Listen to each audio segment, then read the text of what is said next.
وما أمروا إلا ليعبدوا إلها واحدا لا إله إلا هو سبحانه عما يشركون.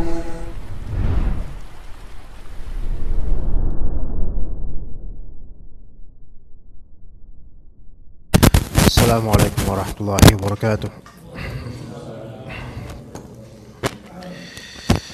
Innal hamdalillah nahmaduhu wa nasta'inuhu wa nastaghfiruh wa na'udzu billahi min shururi anfusina wa sayyiati a'malina may yahdihillahu fala mudilla lahu wa may yudlil fala hadiya lahu. Asyhadu an la ilaha illallah wahdahu la syarika lahu wa asyhadu anna Muhammadan abduhu wa rasuluhu la nabiyya ba'dahu. Allahumma 'allimna ma yanfa'una wanfa'na bima 'allamtana innaka antal alimul hakim. Kita lanjutkan kajian kitab At-Tawdih wal Bayan li Syajaratul Iman karya Syekh Abdurrahman bin Nasir As-Sa'di rahimahullah. Bahwasanya wajib atas kita untuk beriman kepada Allah Azza wa Jalla, membenarkan dan mempercayai para rasul, terutama sekali Rasulullah Nabi kita Muhammad sallallahu alaihi wasallam, dari segi zahir dan batin, dari segi akidah, akhlak dan amalan. Maka dikatakan kemudian oleh Syekh Abdurrahman rahimahullah, wa qad amara Allahu fi kitabih bihadzal imani al-'am asy-syamil wa ma yatba'uhu min al-inqiyad wal istislam. Allah Subhanahu wa taala telah memerintahkan di Al-Qur'an untuk agar kita beriman dengan keimanan yang umum dan mencakup. Tidak bersifat parsial, tidak asal pilah, tidak hanya memilih, melainkan seluruh dari apa yang terkandung dari kewajiban beriman.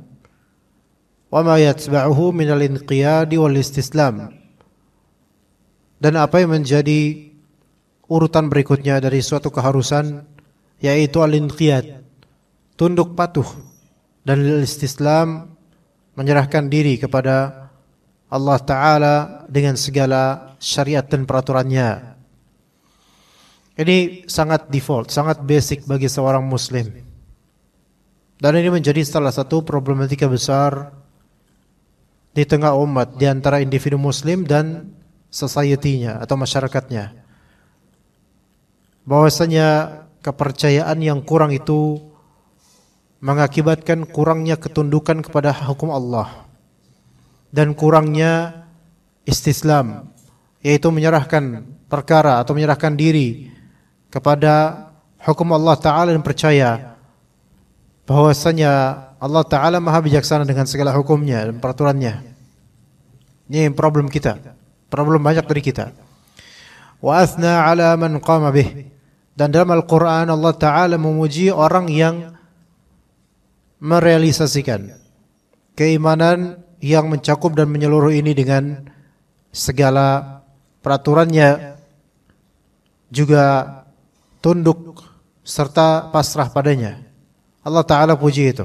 Dalam surat Al-Baqarah 136 Allah Ta'ala berfirman,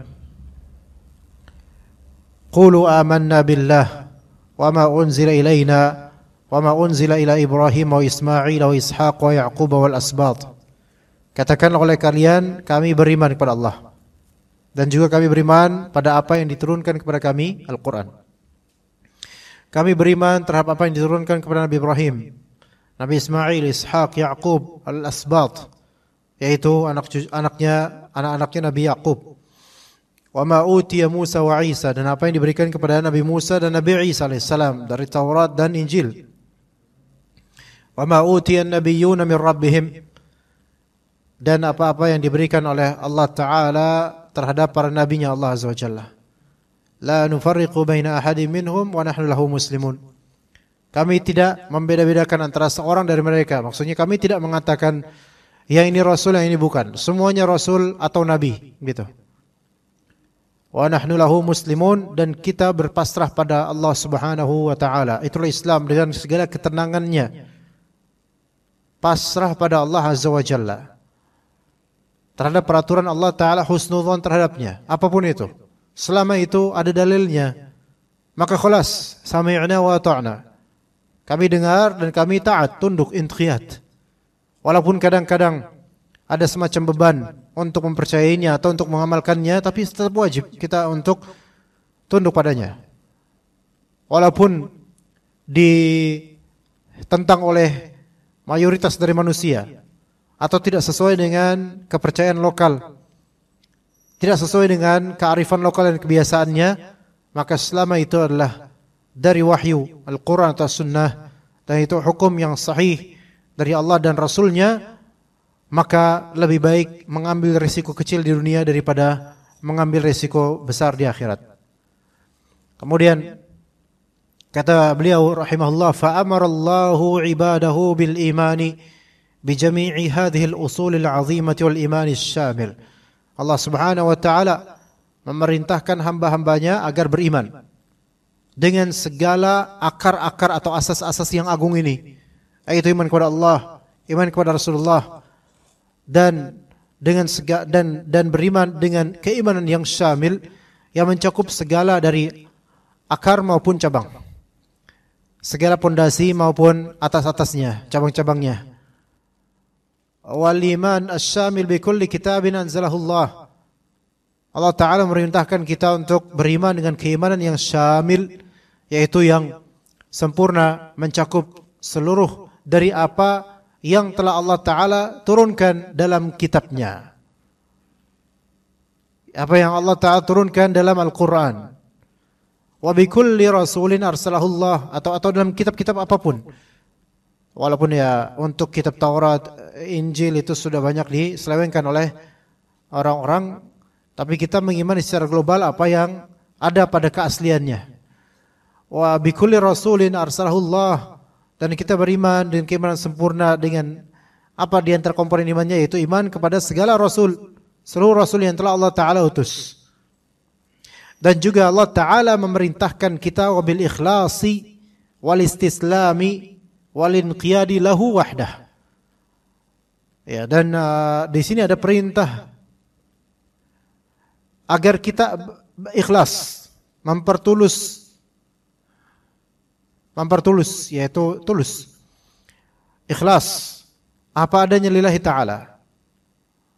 Ya, al-istislam lahu wahdah, yaitu pasrah dan menyerahkan segalanya kepada Allah Azza wa Jalla, walinqiyadilah, dan tunduk pada Allah Subhanahu wa taala saja dengan perkataan wa nahnu lahu muslimun, dan kita berislam kepada Allah Azza wa Jalla untuk Allah, yaitu kita berserah diri kepada Allah Subhanahu wa taala. Dan ini adalah akar iman, yaitu tunduk, ikhlas, berserah diri pada Allah. Ini akar keimanan. Coba kalau kita misal berdebat dengan keluarga atau teman atau orang lain, entah dari agama lain atau bahkan dari sesama agama Islam, yang mana orang itu kurang kepercayaannya kepada Allah Ta'ala, kurang tunduknya pada Allah, kurang berpasrah dan menyerahkan diri pada Allah, kurang. Maka kerap kali sesuatu itu dineracakan dengan logika sempitnya, seolah-olah Allah Ta'ala itu tidak mampu untuk mengubah apa yang saat ini terwujud, diubah. Seolah-olah enggak mampu Allah Azza wa Jalla. Ya. Seolah-olah takdir masa depan itu sesuai dengan jalan pikiran manusia saja. Tidak istislam, tidak menyerahkan pada Allah Ta'ala dengan mengatakan, kalau saya nanti kayak gini, kalau saya mengamalkan ini nanti gimana dong masa depan saya, nanti gimana? Subhanallah, kalau memang itu perintah Allah dan Rasulnya, khalas, tunduk, pasrah, dan kemudian tawakal Allah, lakukan, insyaAllah Allah perbaiki. Malah justru apa yang Allah Ta'ala berikan setelah kita tunduk padanya itu jauh lebih melampaui dari apa yang kita fikirkan sekarang. Namun banyak dari manusia itu mungkin karena banyaknya dzunub dan ma'asi, banyaknya dosa dan maksiat, dan dikhawatirkan kita termasuk di antara na'udzubillah min dzalik, sehingga kemaksiatan atau kesyirikan itu membuat pikiran kita kotor tentang takdir, membuat kita itu terhijabkan dari yakinnya pada Allah Azza wa Jalla. Ya, kurang tawakal pada Allah Azza wa Jalla. Ini ujian dari banyak dari kaum muslimin. Untuk orang kafir itu urusan mereka. Ya. Dia ini muslim yang sujud lillahi ta'ala. Bagaimana mungkin seorang muslim mukmin gitu, sujud pada Allah tapi kurang percaya sama Allah, subhanallah. Lalu untuk apa gunanya antum sujud gitu kan? Antum sujud, kita sujud karena apa? Karena kita taat pada Allah, percaya sama Allah gitu loh. Takluk pada Allah Azza wa Jalla. Lalu ajaib, orang sujud hanya karena ritual harian. Tapi kemudian kurang percaya sama Allah Ta'ala tentang masa depan kita kalau misalnya kita beribadah pada Allah Azza wa Jalla. Ya. Sebagian malas menuntut ilmu atau tidak mau mendengar dari dalil, tidak mau mendengar faedah. Alasannya sibuk, padahal enggak di rumah dia, di rumah. Enggak sibuk. Ya. Tapi enggak mau. Namun giliran masjid ada masalah, itu paling getol. Paling pertama mengkritik. Ikut kajian enggak pernah. Itu beberapa orang seperti itu. Ikut kajian itu seperti syaitan mendengar azan maghrib, lari terkentut-kentut. Ya, enggak mau ikutan. Tapi giliran masjid ada masalah, dia yang paling awal mengkritisi masjid. Subhanallah. Ada orang seperti itu. Ini maunya apa? Gitu kan? Tidak sibuk. Butuh ilmu sebenarnya, namun merasa tidak butuh. Akhirnya terkungkung dalam kejahilan. Gak ngerti hukum ini, hukum itu. Bagaimana bisa seseorang kemudian dengan kejahilannya, dengan ketidaktahuannya, dia bisa beribadah dengan baik, dia bisa percaya sama Allah dengan baik. Sementara kedalaman qalbu dengan ilmunya itulah yang melazimkan seseorang itu akan tunduk pada Allah, kemudian tawakal pada Allah Azza wa Jalla. Makanya bukanlah banyaknya hafalan memang untuk bisa kita dekat sama Allah, bukan dengan hal seperti itu saja, melainkan dengan ikhlas. Mau tunduk enggak sama hukum Allah Subhanahu wa taala, sama dalil-dalil. Dan orang-orang beriman itu dipuji oleh Allah Azza wa Jalla. Sebenarnya dikatakan kama athna 'alal mu'minina fi akhir surah, di akhir surat Al-Baqarah sebelum tidur kita baca. Ya. Orang-orang mukminin yang beriman, mengamalkan iman. Dikatakan oleh Allah Azza wa Jalla, amana ar-rasulu bima unzila ilaihi min rabbih wal mu'minun. Ya, Rasul beriman dengan apa yang diturunkan dari Allah Ta'ala, dan juga wal mu'minun, dan orang-orang beriman itu mu'minun, mereka juga beriman kepada Al-Quran. Kullun amana billah, semua dari mereka yaitu para Rasul dan juga orang-orang beriman seperti kita insyaAllah. Amana billah, semuanya beriman pada Allah. Wa malaikati, beriman terhadap malaikat-malaikatnya. Wa kutubih, beriman tentang kitab-kitab Allah. Wa rusuli, beriman tentang ada Rasulullah. La nufarriqu baina ahadim min rusulih. Mereka mengatakan kami tidak membeda-bedakan antara seorang dari para rasulnya Allah Azza wa Jalla. Semuanya Rasulullah, semuanya utusan Allah Ta'ala, dan semuanya para nabi. Wa qalu sami'na wa ata'na ghufranaka Rabbana wa ilaikal masir. Dan mereka semua mengatakan sami'na wa ata'na, kami telah mendengar dan kami taat. Beda dengan orang Yahudi apa? Orang yang bilang sami'na wa asaina, kami beriman dan kami melanggar. Na'udzubillah min dzalik. Makanya sebenarnya istilah adanya peraturan itu untuk dilanggar, yaitu istilah Yahudi seharusnya itu. Ya, sekarang peraturan untuk diapain? Untuk ditaati sebenarnya. Kalau term atau istilah peraturan ada untuk dilanggar, lah ini berarti sami'na wa asaina namanya. Bukan sami'na wa ta'na. Ya. Baik. Rabbana ghufranaka Rabbana, wahai Rabb kami mohon ampunanmu ya Allah. Wa ilaikal masir, dan kepada Engkaulah kami kembali, tempat kembali kepada Engkaulah, tempat kembali. Fa akhbara, kata Syekh Abdurrahman bin Nasir As-Sa'di rahimahullah. Fa akhbara anna ar-rasula wa man ma'ahu minal mu'minin amanu bihadhihi al-usul. Allah Ta'ala mengkhabarkan bahwasanya bahwasanya Rasulullah dan juga orang-orang bersama beliau yaitu dari kalangan mukminin itu mereka beriman dengan dasar-dasar ini, fundaments ini. Mereka beriman terhadap fundaments ini, ya. Tadi imamnya kemana imam coba? Imam masjid, imam yang tadi jadi imam? Oh, kemana beliau? Ya. Itu anak muda harus dimasukin majelis, Pak. Kalau bisa, jangan jadi imam doang karena harus di majelis. Ya. Harus di majelis. Walaupun lulusan pesantren. Ya. Walaupun lulusan pesantren. Ya, karena dengan membiasakan di majelis sebagai murid gitu. Kalau bapak-bapak kan nggak menjadi ustadz gitu loh Pak. Paling menjadi ustadz buat keluarganya gitu kan. Nah kalau anak-anak muda seperti ini Pak, saya nggak tahu itu di pesantren atau bukan, Allah alam, mungkin lagi penyantren. Harus tetap dimasukin ke majelis sebagai murid, sebagai orang yang hadir sebagaimana kita gitu loh. Ya. Yang sahih adalah ketika kita belajar di pesantren, atau masih belajar, atau masih kuliah di Libya misalnya, atau masih kuliah di Madinah bahkan.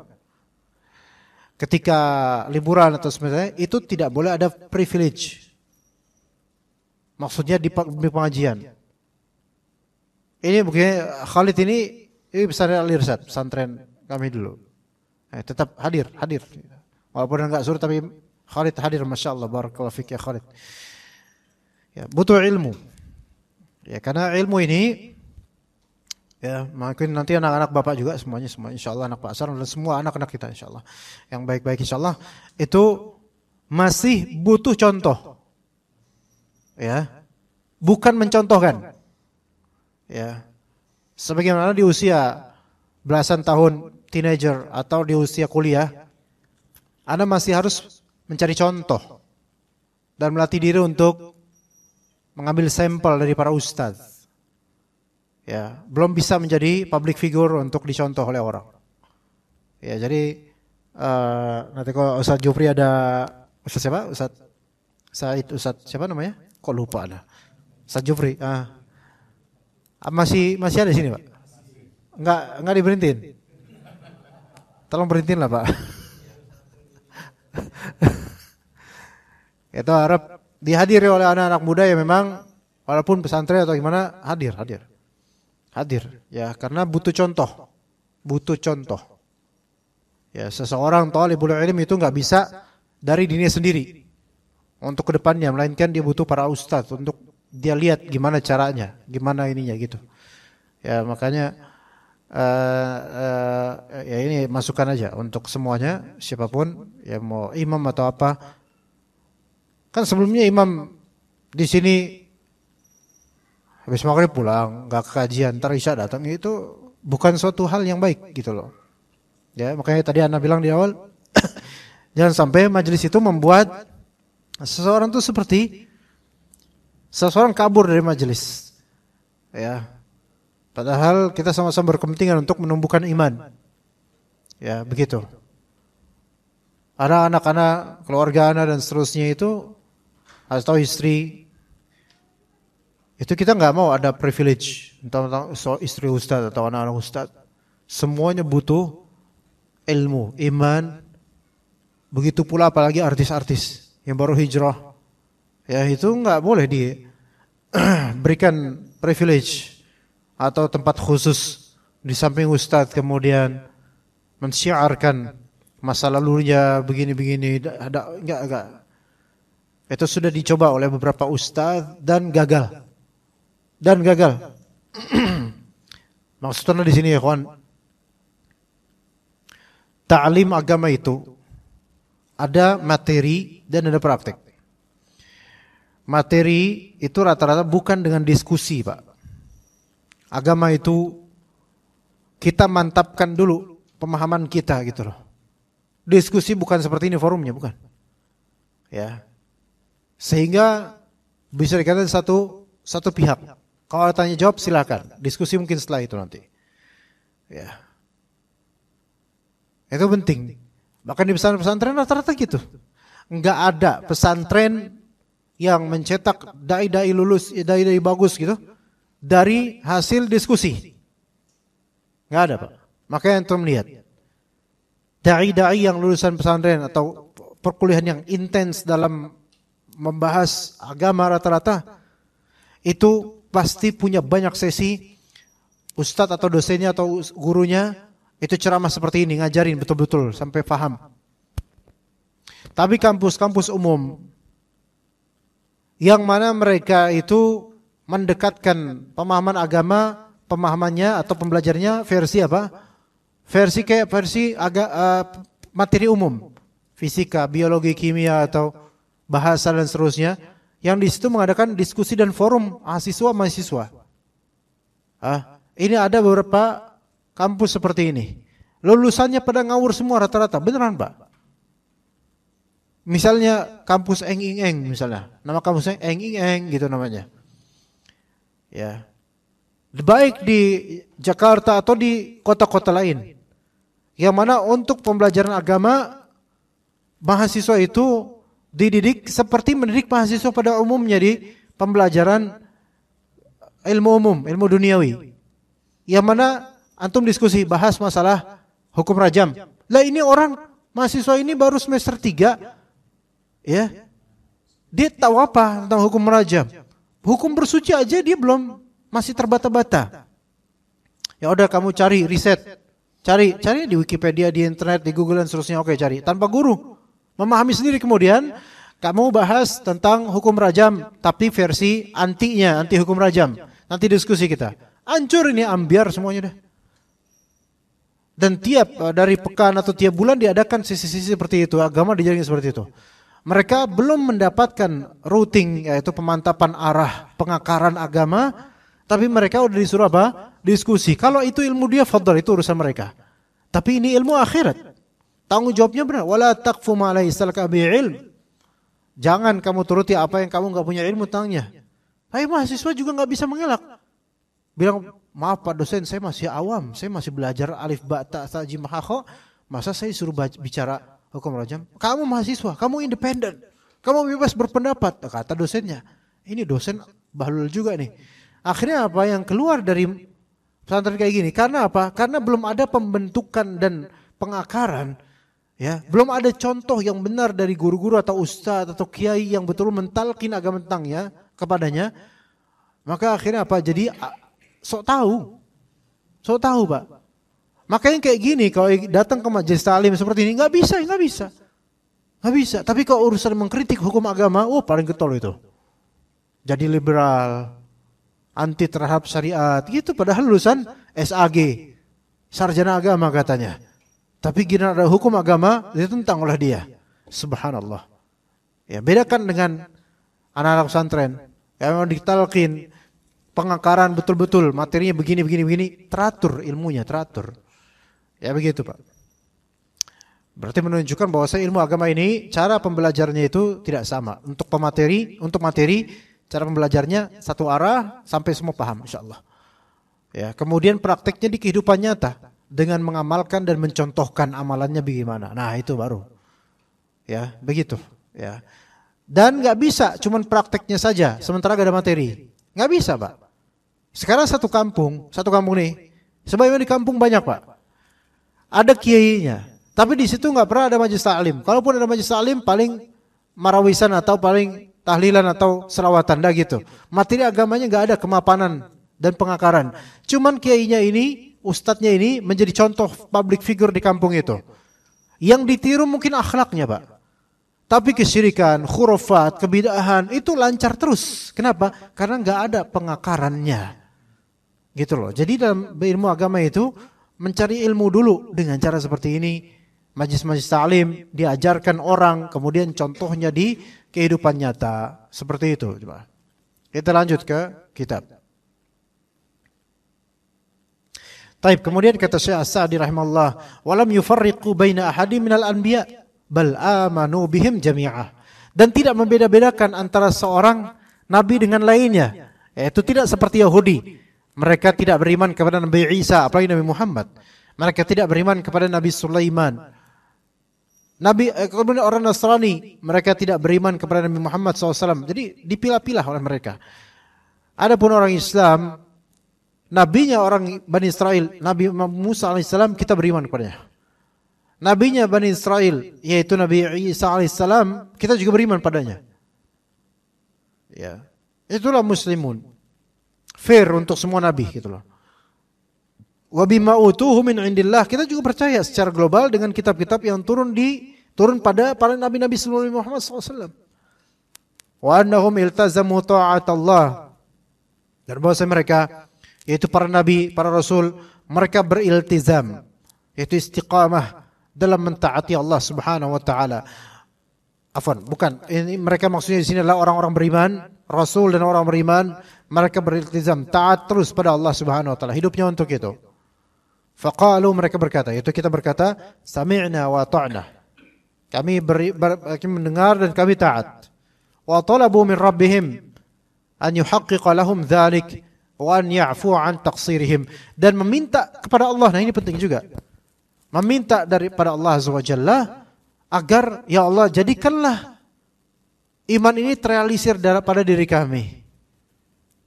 Berarti enggak mengandalkan diri kita sendiri dalam beriman. Kita meminta pada Allah supaya kita bisa istiqamah. Ya, ini poin yang harus menjadi garis besar atau harus diboldkan atau dihitamkan lebih bagi orang yang mau betul-betul istiqamah. Bahwasanya kita enggak bisa istiqamah kecuali Allah tolong. Dan betapa banyaknya orang yang berusaha istiqamah tanpa minta sama Allah, tanpa minta pertolongan sama Allah, akhirnya dia kecemplung lagi. Karena manusia itu enggak kuatan orangnya. Enggak kuatan. Ketika Allah telantarkan dia, maka dia tidak mungkin kuat dengan istiqamah. Enggak mungkin kuat dengan istiqamah. Ujian seseorang mungkin bukan di harta, jemaah. Di sisi lain.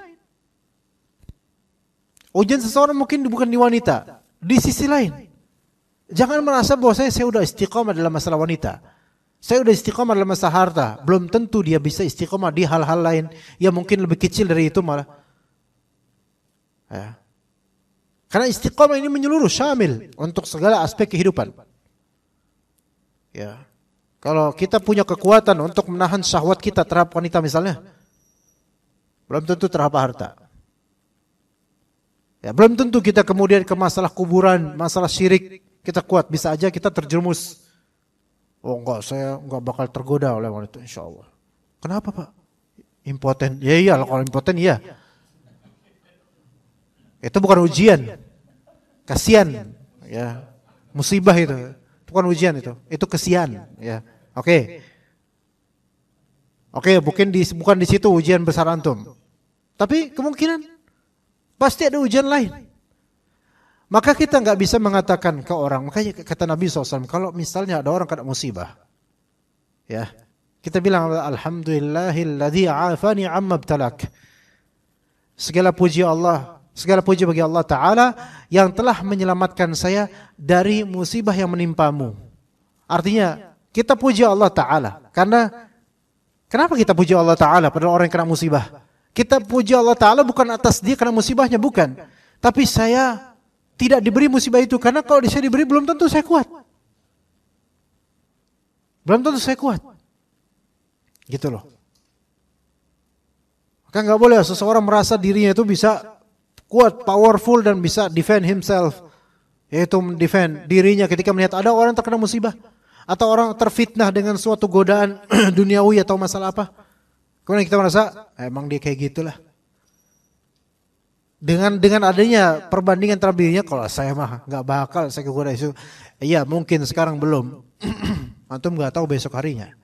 Kadangkala manusia itu diuji dengan ucapannya sendiri. Gitu. Dia seolah-olah memastikan di hadapan Allah, saya nggak bakal ya Allah kena kayak ginian. Allah uji nanti malah justru. Seperti penceramah kayak saya ini diuji dengan umumnya saya sendiri. Semakin banyak ngomong, semakin ada ujiannya nanti. Gitu loh.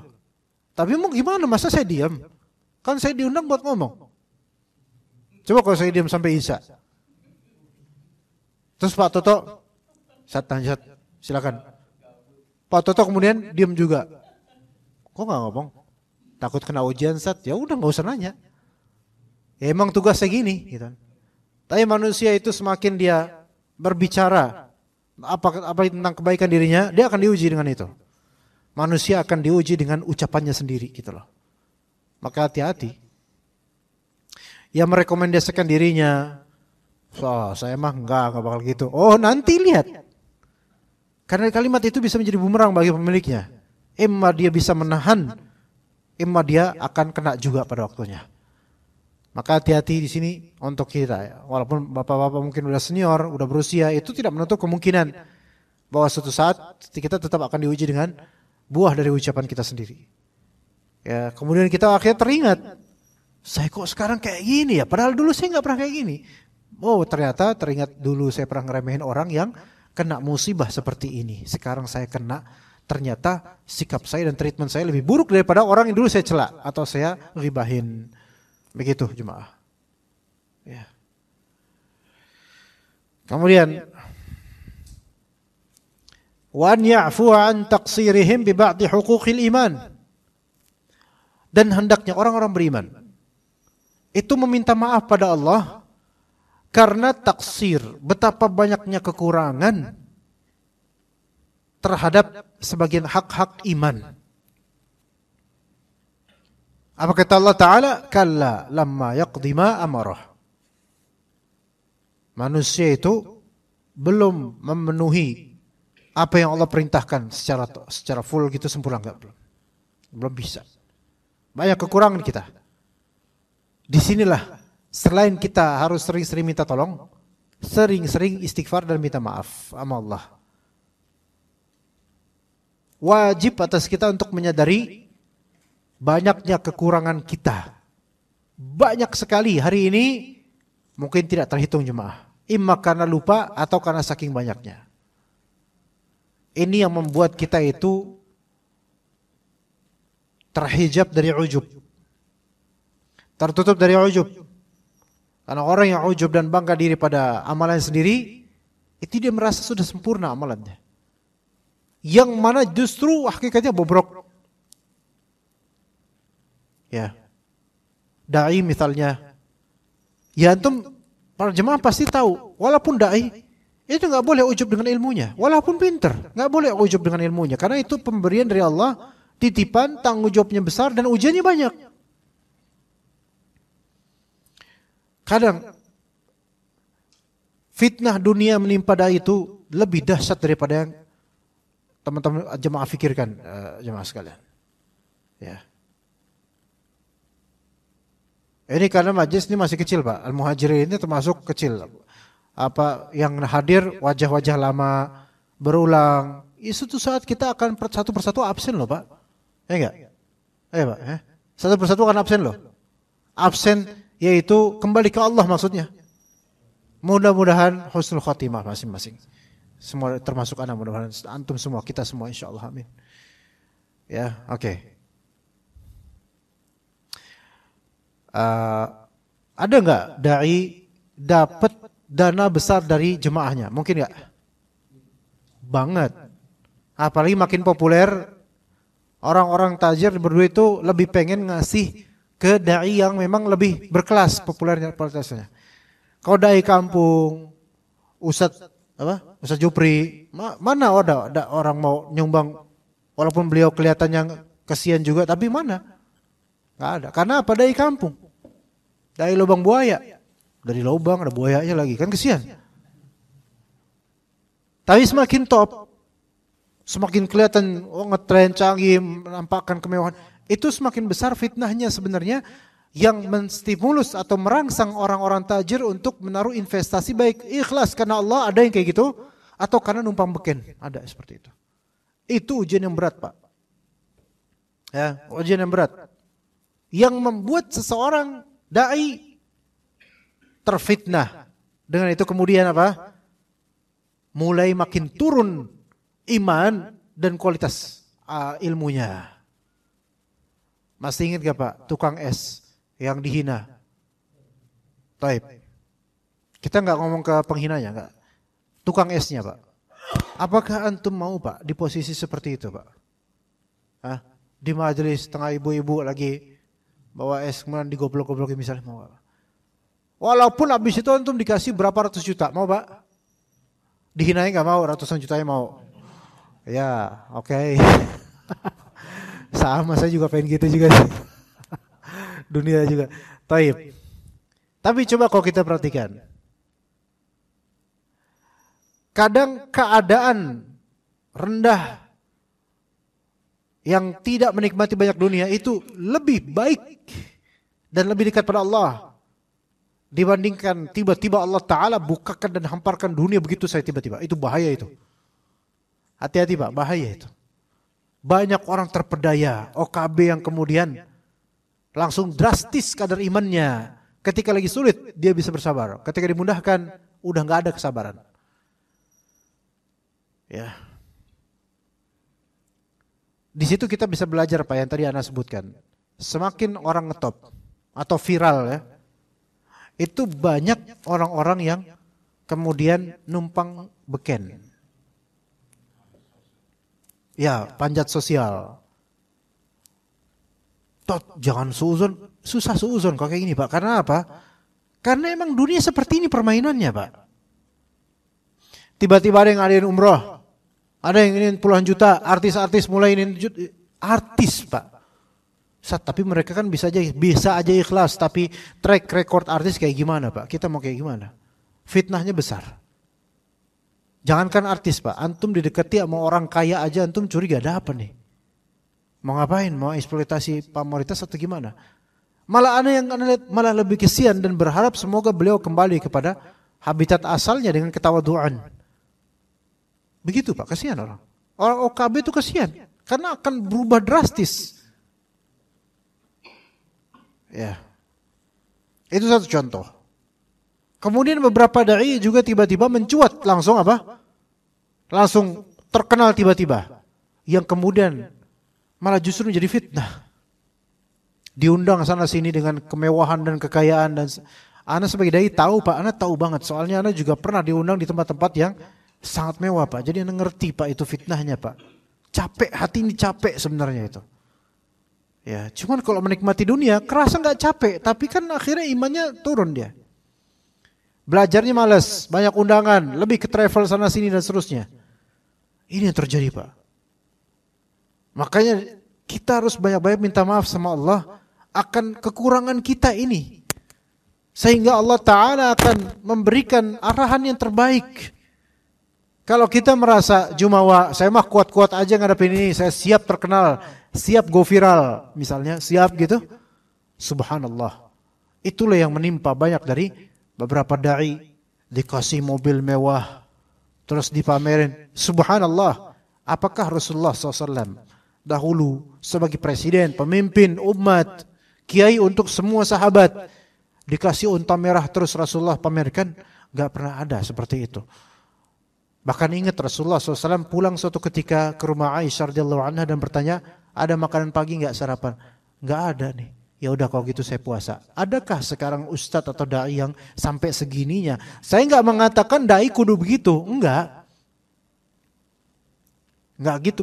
Maksudnya bukan dai miskin aja, enggak juga. Karena kalau zaman sekarang dai kelihatan miskin, itu aduh, orang juga kadang ya gimana nggak kurang dianggap, ya kelihatan miskin gitu loh Pak. Kayak wajahnya kelihatan miskin, pakaiannya kelihatan miskin, motornya butut. Gak usah ngomong itulah karena saya kayak gitu sih motor saya. Waktu saya pergi ke hari apa ya? Saya lupa hari Senin apa hari apa gitu. Selasa, saya pergi ke Ben Hill. Kemudian di daerah Bambu Apus atau mana itu ada pom bensin Vivo sama pom bensin Pertamina lah berderet gitu. Hah? Ceger ya, Ceger. Nah, ya itu. Sebelum masuk tol tuh. Saya ke Vivo kan. Kan itu kan alhamdulillah Vivo kan lebih mudah, bisa di sini bisa di situ gitu motornya. Saya pilih yang paling simpel karena ini tinggal satu motor, sini ada dua motor ya udah. Saya ambil satu motor, ternyata motor Harley Davidson. Gede tuh. Saya belakang Mio, Pak. Belakang Mio, Pak. Itu motor Harley, ownernya itu ngeliatin saya. Saya bodoh amat. Ya udah kalau gitu azan dulu lah. Kita lanjut habis azan insyaallah ceritanya. Ya. Tadi kembali lanjutan tadi ketika di pom bensin itu. Jadi sebelah ujung ada satu motor. Saya pikir ini satu motor bakal selesai cepat. Sebelah sini ada dua motor, makanya ada di situ. Tapi ternyata lama dia udah selesai, bahkan udah selesai. Isi bensin udah selesai. Itu warna hitam Harley Davidson gitu, gede banget itu. Itu kalau nabrak motor saya, ya sayanya juga ikutan mental kali. Nah, dan ketika saya berhenti di situ, pakai celana nggak pakai sarung, masih kajian, biasa. Mereka dia orang ini bapak-bapak usia mungkin udah hampir 50 gitu, pakai kacamata hitam dengan helm gitu, pakai kacamata hitam dan biasa jaket kulit yang ya gitulah, pokoknya model gitulah. Masa pakai sarung kan nggak mungkin ya, susah duduknya nanti tuh. Nah, terus ngeliatin motor saya gitu, saya liatin balik. Tapi liatin baliknya ke orang yang bukan ke motornya. Saya nggak silau sama sekali. Walaupun itu motor emang berisi silau banget itu. Tapi saya nggak silau, saya liatin orangnya aja. Ya, dia kayak ngeremehin juga gitu rasanya. Ya subhanallah. Memang perbandingannya itu ibarat langit dekat bulan sama sumur Lapindo. Jauh banget Pak. Karena belakangnya itu motor Mio. Terbitan 2010-an, 2012 atau berapa. Anak nggak pakai sarung ketika itu. Tapi joknya itu bekas banyak warisan kucing. Itu banyak banget. Bisa Bapak lihat dah tuh, beneran dah Pak. Bapak lihat tuh, saya kan legendaris. Saya mau berat gitu mau ganti. Tapi ini kreasi mereka, tapi kok nggak ganti. Ntar jemaah juga ngeliatin ini Ustaz kayak gini amat sih nasibnya. Tapi ya udahlah. Ya jauh banget Pak kalau sebenarnya enggak. Tapi bagi saya tuh enggak silau benar-benar. Mungkin kalau dilihat di kamera atau mungkin di film atau apa, ya Allah kesian banget nih orang gitu kan.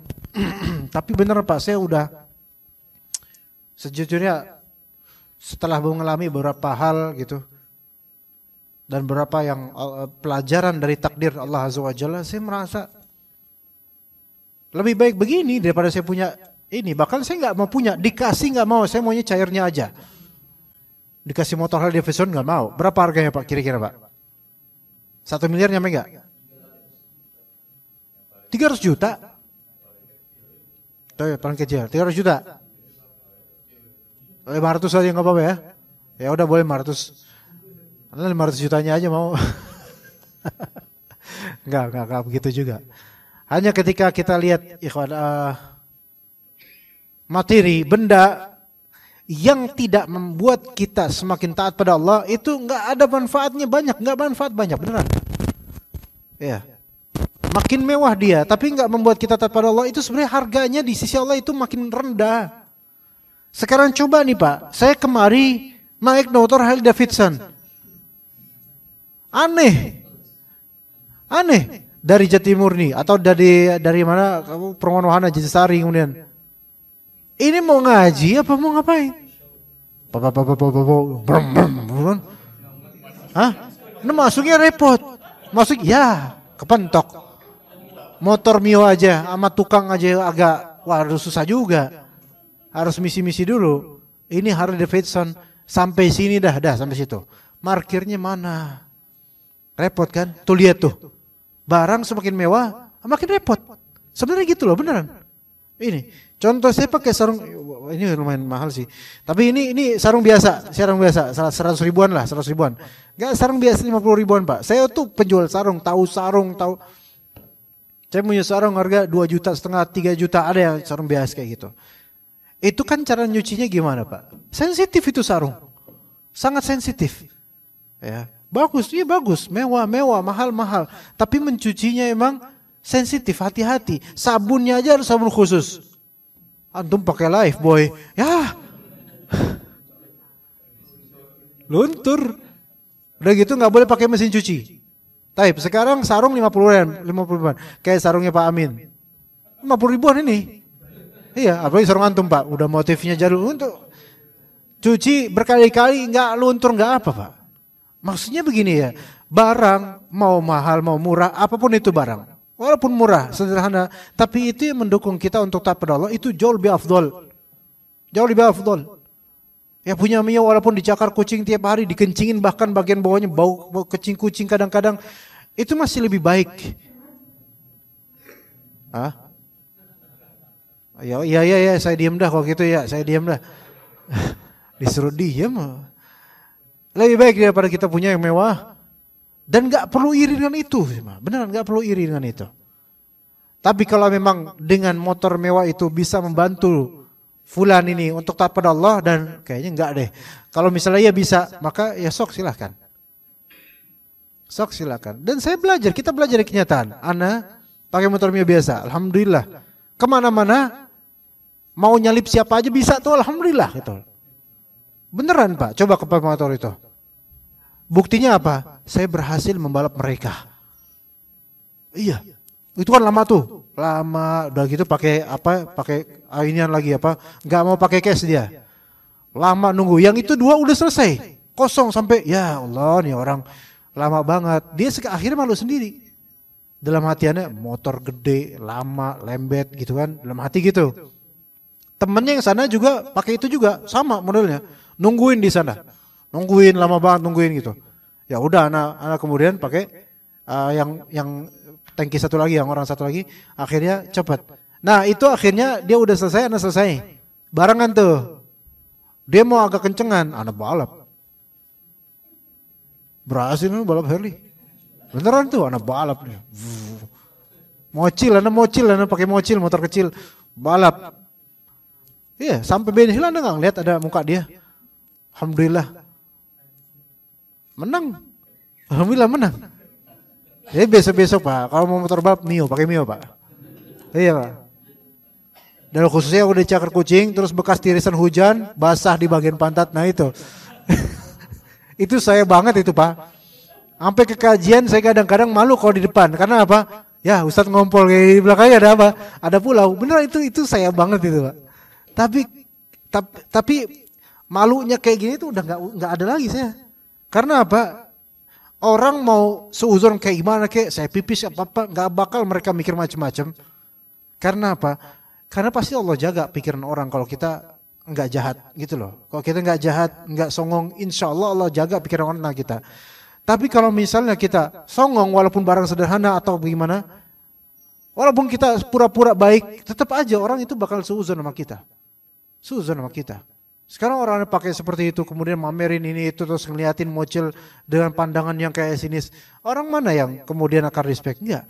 Betapa banyaknya motor-motor gede dengan knalpot racing yang orang-orang di jalanan tuh pada ngutuk. Enggak pada respect. Emang ngeliatin, wuh. Tapi kesel, hati orang kesel karena digituin, Pak. Hati mereka digituin. Taksir, yaitu di sini kekurangannya kita di sini. Kalau ternyata benda atau barang membuat kita makin kurang taat pada Allah, mendingan gak usah, beneran. Dan ternyata semakin kita pakai kemewahan, itu malah semakin banyak taksir terhadap hak-hak Allah Subhanahu Wa Taala, hak iman.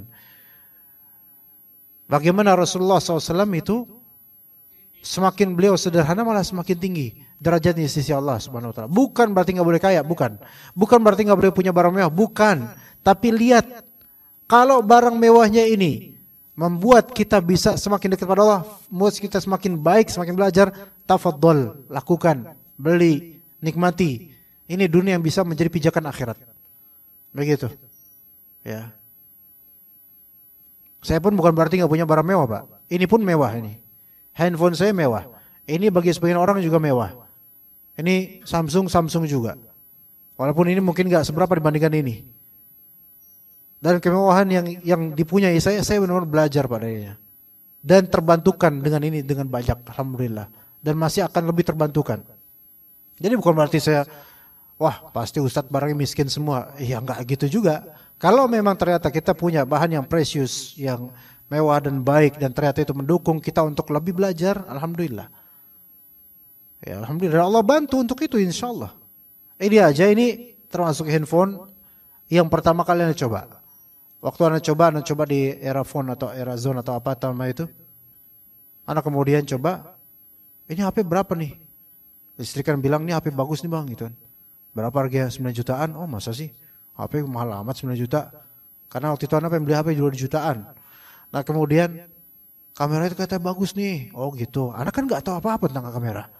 Akhirnya kemudian, Anda potret uban Anda. Ternyata, detail banget Pak. Ini yang selama ini saya cari. Saya pengen lihat uban saya sendiri gitu.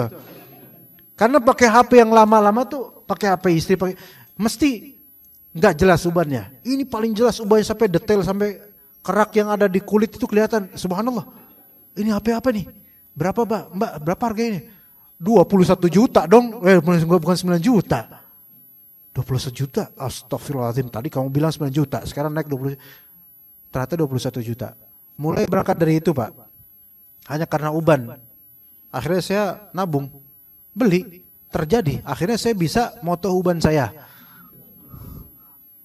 Iya. Tapi alhamdulillah dengan ini, alhamdulillah apa jadinya? Banyak hal terbantukan untuk belajar bahasa Arab, bahasa Inggris, bahasa lainnya, dan kemudian kitab-kitab.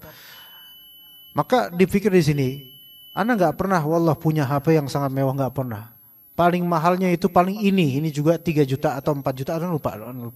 Sekitar itu atau sekitar, Anda juga lupa berapa ini, lupa. Ini pun untuk apa? Untuk baca-baca banyak, untuk belajar banyak. Dan baru kali ini Anda sampai punya HP seperti ini, dan setelah punya, itu kayak nggak ada harganya Pak sebenarnya. Sama aja sebenarnya. Emang kelebihan fitur di dalamnya, Masya Allah, betul, Masya Allah. Tapi ketika kita itu nggak begitu menduniakan ini semua dan menjadikan ini pijakan akhirat, yang tadinya mewah itu kerasa kayak murah Pak, beneran. Tapi bukan berarti antum minta ini terus anak kasih, nggak bakal anak kasih, tetap ya. Cuman ternyata biasa aja Pak, beneran. Pernah juga mungkin antum pernah tahu waktu sebelum pandemi Pak, anak kok kajian kemana-mana selalu pakai sarung BHS kemana-mana itu. Ya sejujurnya itu pakai sarung BHS kemana-mana. Sampai terasa murah BHS itu bagiannya. Anda punya sarung BHS yang kelas tinggi itu sampai 30 pieces lebih punya pribadi Anda. Akhirnya kemudian Anda jual-jual. Karena ternyata ini sesuatu yang lama-lama biasa aja. Sama sarungnya Pak Amin sama, fungsinya sama Pak. Sama fungsinya, bahkan repot ngerawatnya.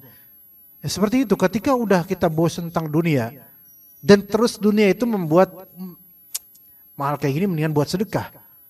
Ternyata ada yang lebih afdol daripada hal-hal seperti ini. Dan yang membuat hati kita semakin terjaga. Di beberapa tempat, Anda pakai sarung BHS, dicium tangan Anda Pak. Bahkan sama imam masjid, kiai atau orang tua dicium tangan, hanya karena tulisan BHS. Itu bro, ya, bahaya juga ini. Akhirnya Anda mulai perlahan-lahan Anda stop pakai sarung itu. Bukan berarti nggak boleh, stop ya.